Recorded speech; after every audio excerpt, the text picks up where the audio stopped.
just a couple of miles northwest of where we're staying in South Kensington.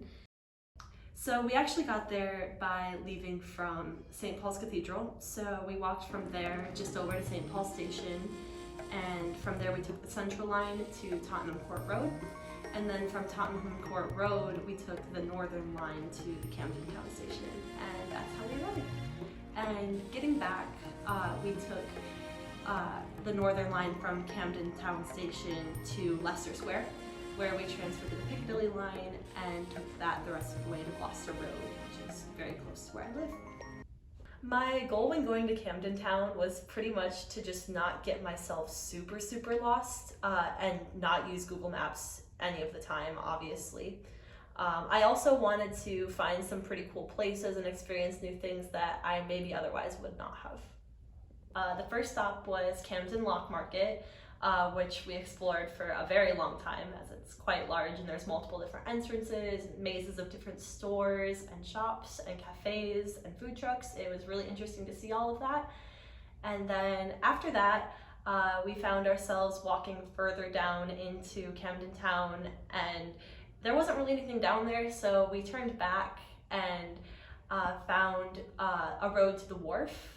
And down there was this really cute little boba shop, and we walked along the water and saw all sorts of different cool places and people there. And I was looking at some really cool cherry red docks in the window that I had been wanting for a long time, knowing that I wasn't gonna buy them because I have no room in my suitcase left. But the owner of the store quite literally dragged us in, and then he was commenting about how the docks I was wearing were fake because they're made of vegan leather and they aren't made in England, so they aren't good enough. And then he took my shoe because he wanted to see where it was made.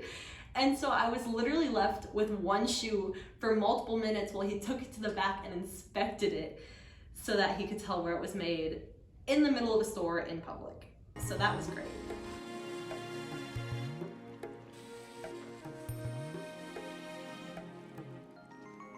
I actually get lost all of the time. I have something called aphantasia, which means I literally cannot picture anything in my head. So therefore I lack the ability to create mental maps, whether they're strip maps or comprehensive maps. I just can't do it. And that also messes with like my visual spatialization and my sense of direction. And that leads to me getting lost, like I said, all of the time. I use Google Maps to get pretty much everywhere. So this experience of not using maps was very interesting, to say the least. It definitely felt like I was just so confused for most of the time. I had no sense of where I was. I couldn't tell which streets I'd already been on or what buildings I'd already passed or the way back to anything. So there was definitely a lot of anxiety there, but it also was quite fun in another way that I haven't really experienced. It was cool to just pay attention to different things rather than like looking at a map. I do think for some people, especially for those that don't face the same visual and navigational challenges that I do, there can be quite a lot of value in just ditching Google Maps altogether, not following the dot from point A to point B and point B to A. Because I ended up finding some really cool places that I otherwise wouldn't have, and for those that don't suffer with aphantasia, there's less anxiety about getting lost, and so together that can become a really valuable experience. I did feel a lot more present in this experience. As Dan Nixon talks about in one of his pieces, attention as an experience is really valuable. I felt like I was soaking everything in and just enjoying the atmosphere of Camden Town rather than like focusing on the map. I really do think that there is value in carving out time to just simply explore.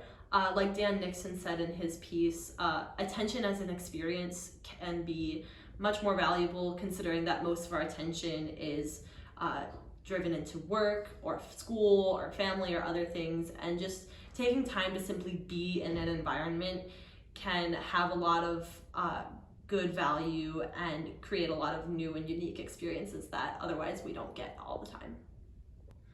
So I think, especially for people who don't struggle like I do with aphantasia, there is value in ditching the itinerary altogether. However, I think there is also a way to balance having an itinerary and having no knowledge of where you're going at all.